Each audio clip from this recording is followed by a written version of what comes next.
webinar, Growing Kids into Students, Summer Tips for Parents of Early Childhood, Pre-kindergarten through third grade learners.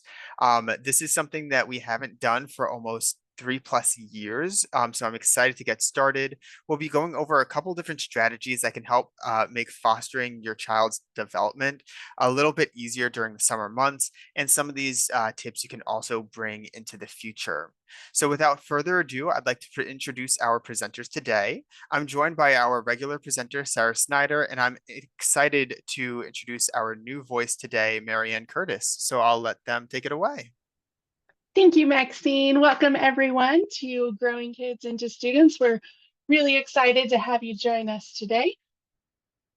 As Maxine said, my name is Sarah Snyder. I'm the Director of Training and Process Improvement here, and with me is Marianne Curtis, the Assistant Director of Quality Assurance. And I'm going to give it over to Marianne to get us started, as she has a background in early childhood education. All right, thanks, Sarah. So before we jump in, I want you to know that we understand that there are many family dynamics out there and that everyone has different schedules. The activities and ideas we share here can be done at any time, any day. So in a way, it reminds me of like a choose your own adventure book. The ones I loved as kids, where I was given several options and I was able to choose the one that I thought was best. So please consider this webinar a bit of a choose your own adventure, as we will share with you many options and you can decide what's going to fit your family the best.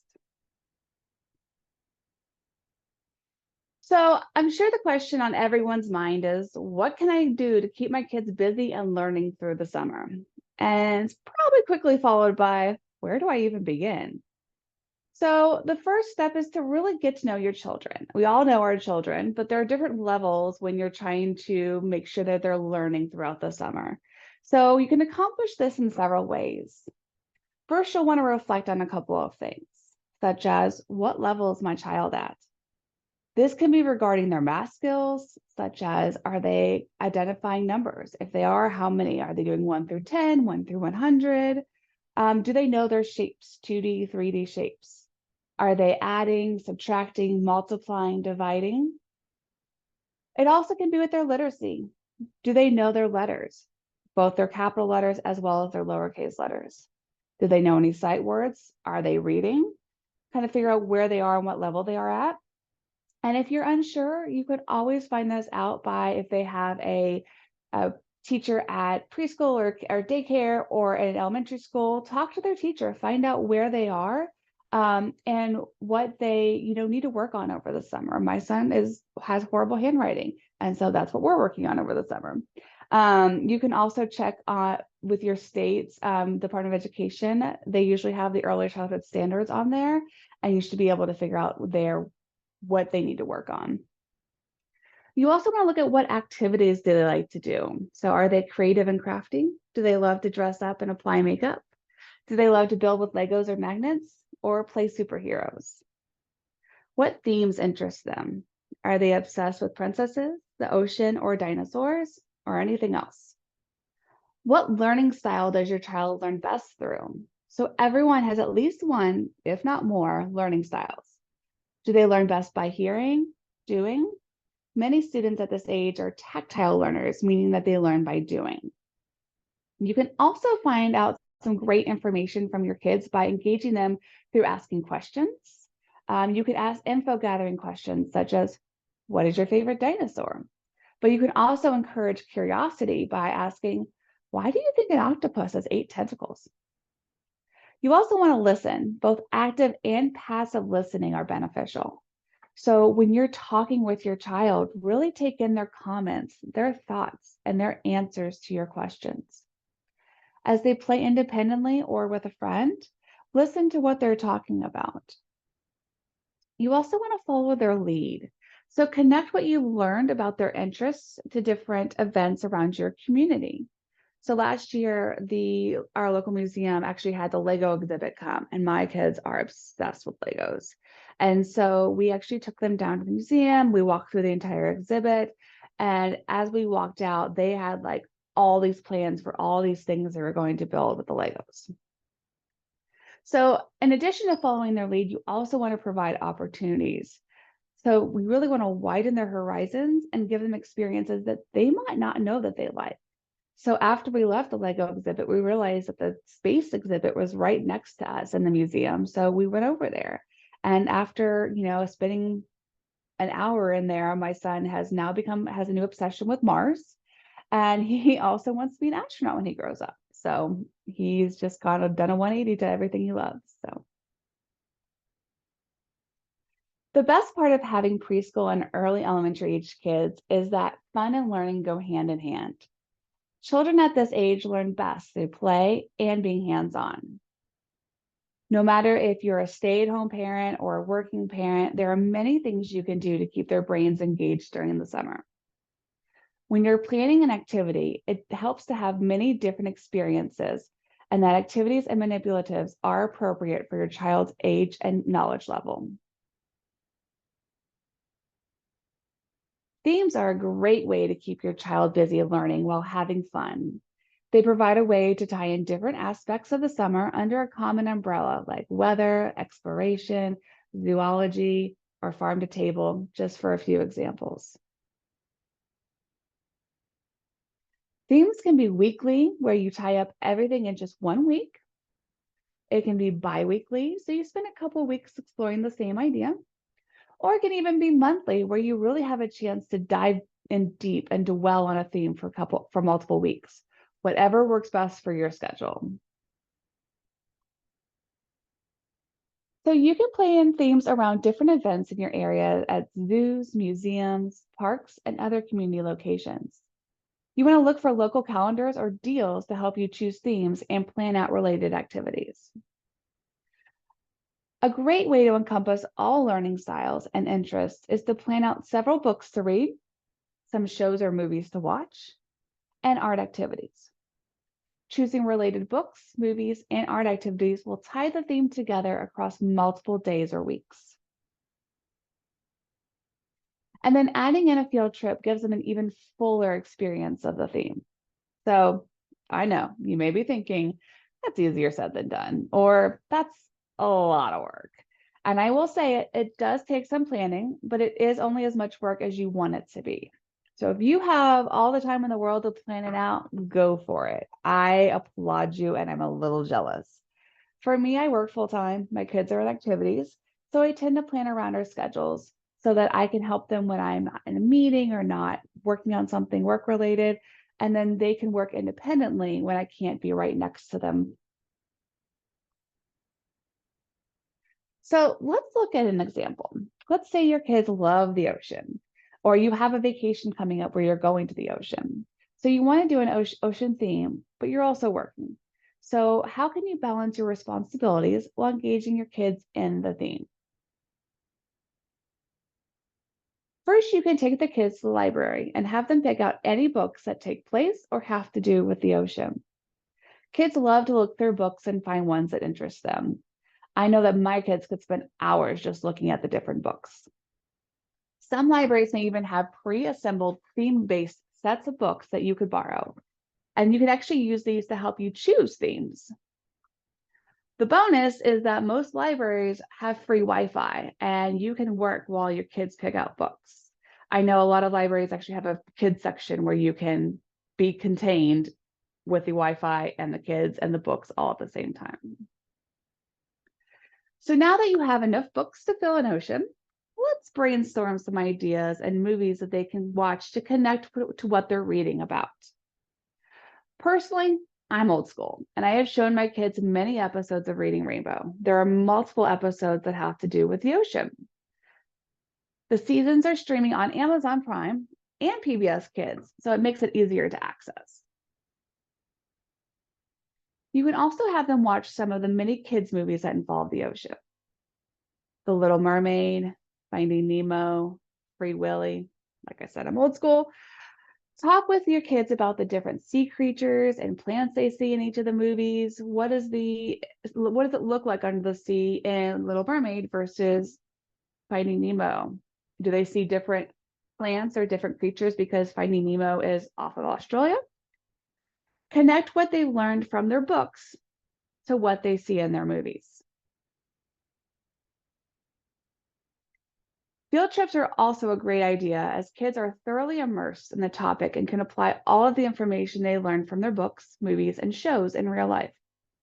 I can't tell you how many times I've taken my kids to the zoo, the aquarium, or some other fun place, and they have stunned the employees with their knowledge, especially with sloth. My daughter is obsessed with sloths, and she could probably tell you any and every detail about sloths you'd ever want to know. So some ideas for field trips for the ocean are the aquarium, the zoo, and if you have one close to you, an IMAX or OmniMax movie of the ocean, just to name a few. Just like when the shows and movies discuss what they saw on the field trip, what animals, the differences between them, anything else to help them process what they saw in an educational way. Ask those engaging questions. So one thing to keep in mind when planning activities is balancing out active time and passive time, as well as group time and individual time. So let's break this down a bit. Active time is when the child is doing something some sort of activity that engages their brain and their body. Versus passive is when a kid is doing something that doesn't require as much focus. Group time is any activity that is being completed as a group, while individual time or alone time is where the child is working by themselves. Just as there's a balance to navigate between being active and being passive, some children will thrive off being around other kids, while others may want more time by themselves. By balancing group and alone time, it does not only meet the needs for those diverse needs, but it also teaches them how to cope with group time or alone time if that isn't their natural choice. Another aspect you'll want to consider when planning activities is individual time with you, their parent. Spending some time with each of you can strengthen your bond. It can help them learn respect and social skills and build confidence. So if you have more than one kid at home and they're anything like mine, you can be dealing with some fighting. While I don't have a cure for that, there are some tools that I can share with you that could help. So one of the biggest reasons children fight during the summer is because they're overstimulated and exhausted. Another reason is because they're just spending so much time together. This is why balancing activities is so important. It's also why one-on-one time with a parent is important. It can fill up a child's tank and they will be ready to participate in a group setting again. The lack of or imbalance of one-on-one time can have the opposite effect. If you spend one-on-one time with one child but not the others, it can seem unfair to your children, which can cause resentment and frustration.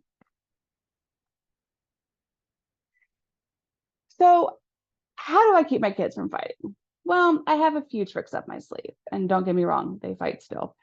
But to deter fighting, when planning activities, plan things that all kids will like, but also plan some activities that will be more interesting to one child over the others. Communicate with your kids that while all of the activities may not be their favorite, in order for them to have the activities they want to do, they have to participate in the ones that their siblings want to do. Use a timer for each activity. Knowing that there's a set time for an activity can help kids focus on the task at hand as they know there is a set end time. And give them something to work towards, an activity that they all want to do. So at my house, we actually call this Fun Friday. At the beginning of the week, we agree on a Fun Friday activity and make a list of what they need to accomplish to get that Fun Friday activity. Once I get off work on Friday, if they've earned it, we do the agreed upon activity. Now, for this to work, you'll want to find a way for them to earn their activity. I recommend providing them with a visual motivational tool to achieve the goal activity. That way they can see how close or how far away they are from earning that activity. So some examples of this are if you have 2 jars and marbles. The marbles are in one jar while the other jar is empty. Every time the children do something positive, whether they're on task, they're working together, they're being nice to each other, whatever the goal is, they can move one marble from the full jar to the empty jar. And then if they hit the agreed upon goal, they will receive the reward. Another example is a sticker chart. So you could do it so every time that they do something positive, they get a sticker. Or you could do a daily sticker chart where every day, if they have a good day overall, they get a sticker. Once they hit the goal, they receive the reward. The sticker chart can be individual or it can be a group chart. And you can even go as simple as a checklist on paper or on a device. For my house, we actually use dry erase boards on the fridge for a list of their chores, and they check them off when they're done, and we know when they're done and if they earn the reward.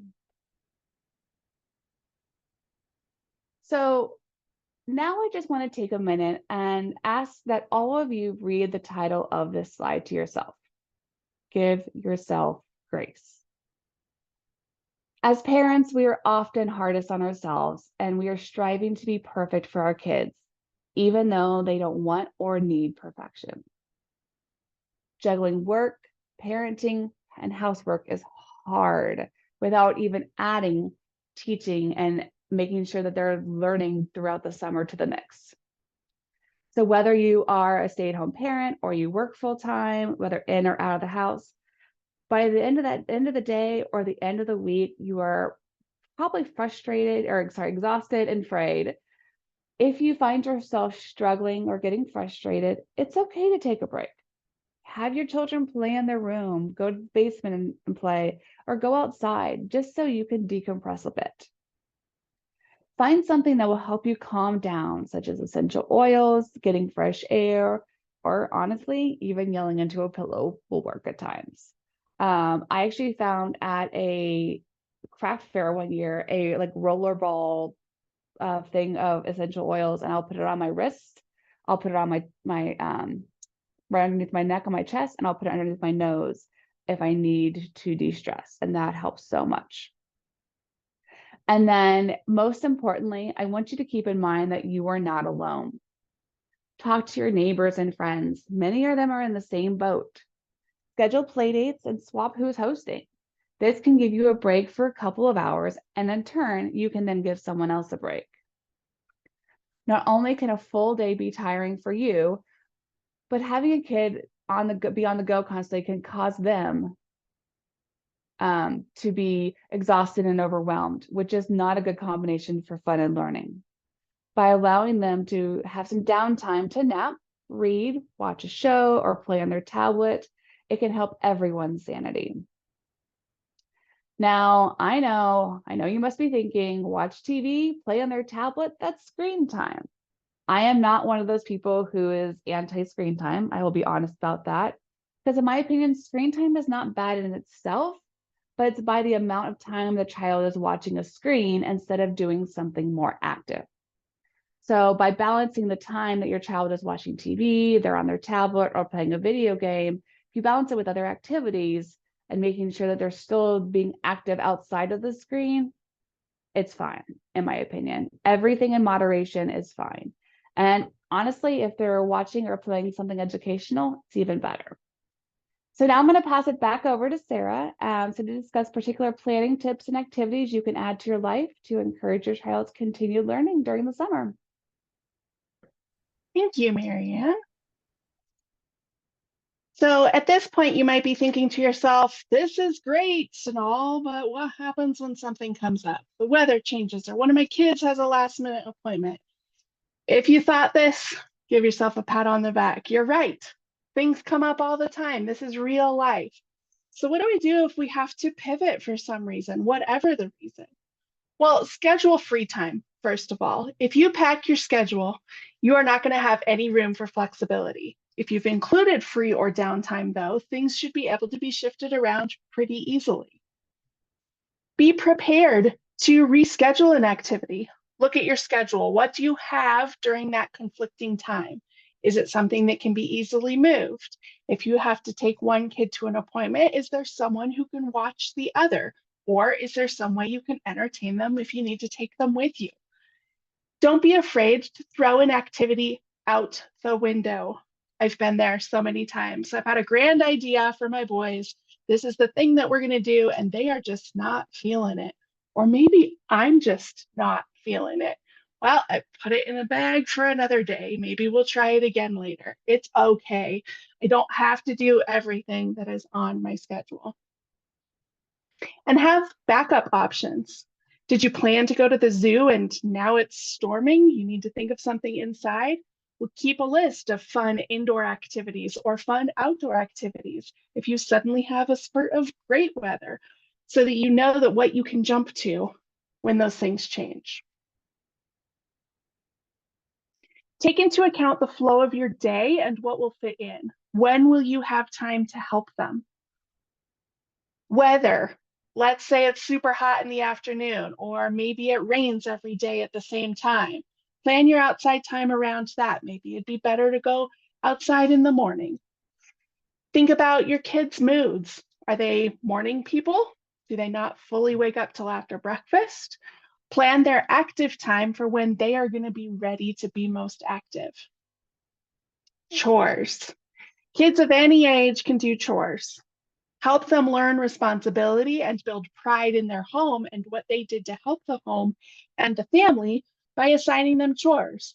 But work that into the schedule also, so that there is a chore time and they're not feeling like they have to leave playtime in order to go do their chores. Remember that kids work well with routine. They need something predictable. There will be days when you need to move things around due to appointments, meetings, etc. But try to figure that out as early as possible and let your kids know what's going on and know about the change so that they know what to expect. Here is a sample flexible schedule. I know it looks very detailed because we have more or less every 30 minutes taken into account, but it lets you know what to predict and it lets you know what's coming. For kids who can read, this is a great way for them to be able to see what's coming up next. When's the next time I'm going to get to play? How long does my rest time need to be? This allows you also to see what is coming later to be able to make those switches when you need to be flexible. Here's an example of when you might need to be flexible. Turns out it's actually going to be super hot this afternoon. Well, let's do our outdoor time in the morning and our group play, maybe in the cool basement. We'll play games in the afternoon. Maybe I have a morning appointment that I need to get to. Let's squeeze some things together. We'll shorten the morning free time, bump up breakfast a little bit, get all that done, and then we can get back on schedule. For those who aren't able to completely read yet or aren't able to read at all, a sample visual schedule is presented here. This is a great way for them to be able to see what comes next. I'm going to wake up and do chores. Oh, and then there's the breakfast bowl and there's the toothbrush. And those kind of things start to make sense to them and they can, read it through the images. And if this were cut up into pieces and perhaps, I don't know, maybe perhaps as a magnet or sticky tape onto a poster, then it is also easily rescheduled where you could switch group play and individual play for whatever reason you might have. It's just important for them to be able to see what's coming, know what the routine is, know where they are in the routine. Planning and packing for a field trip. So one of the things Marianne mentioned was adding in a field trip aspect to building out a theme. It's a 1-week theme, a 2-week theme, a month-long theme, whatever it might be. Oftentimes those go really well if they culminate with some sort of field trip where they get to actually experience what they've been learning. But planning and packing for a field trip can be really daunting. So I wanted to provide for you a few things to consider to help you with that. First, you want to pick your field trip. This is by no means an exhaustive list, but some opportunities, some options that might come up. If your theme is a particular type of animals, maybe the zoo would be good, or an aquarium would be good. Maybe you're learning sciencey things at an amusement park where you can learn about gravity and physics would be good. A sporting event, if you've had maybe an Olympic theme, because we've got the Olympics coming this summer. That's the first thing, of course, to pick your field trip. But once you've done that, start doing your research into what's it going to take to make this field trip happen.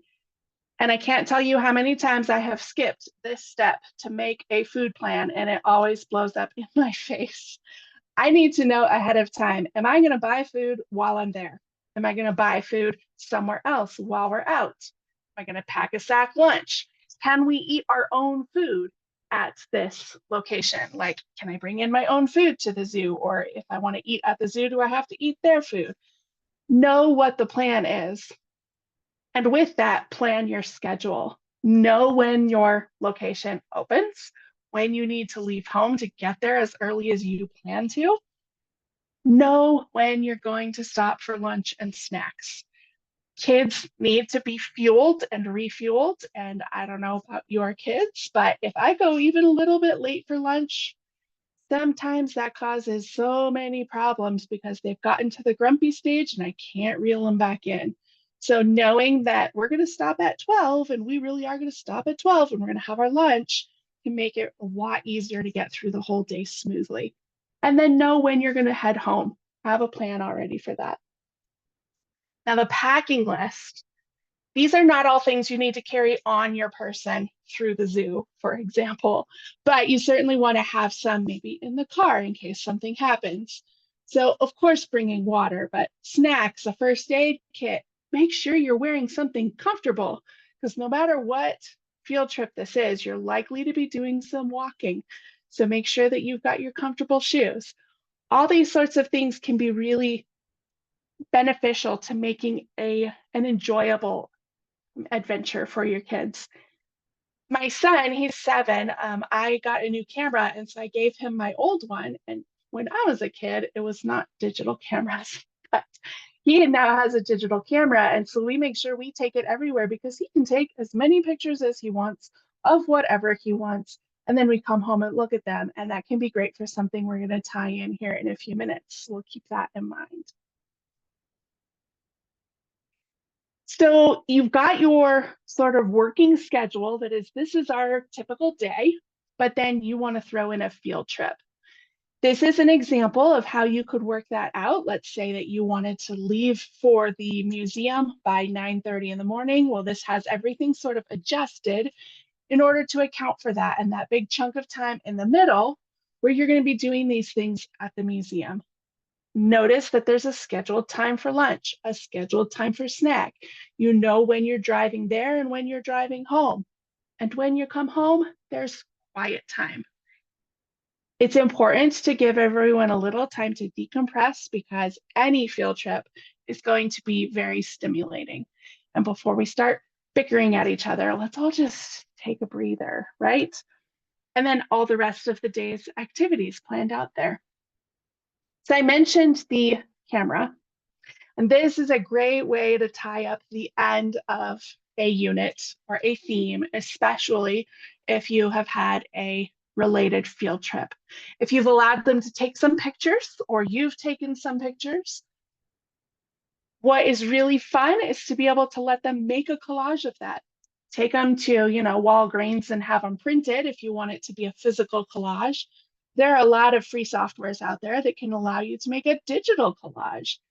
This can be a great way for them to relive their memories, process what they've experienced, and be able to recommunicate it in a way that's meaningful to them.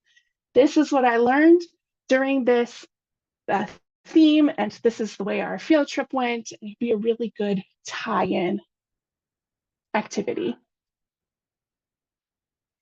That brings us to the end of our presentation. We wanted to provide you with a bunch of resources here.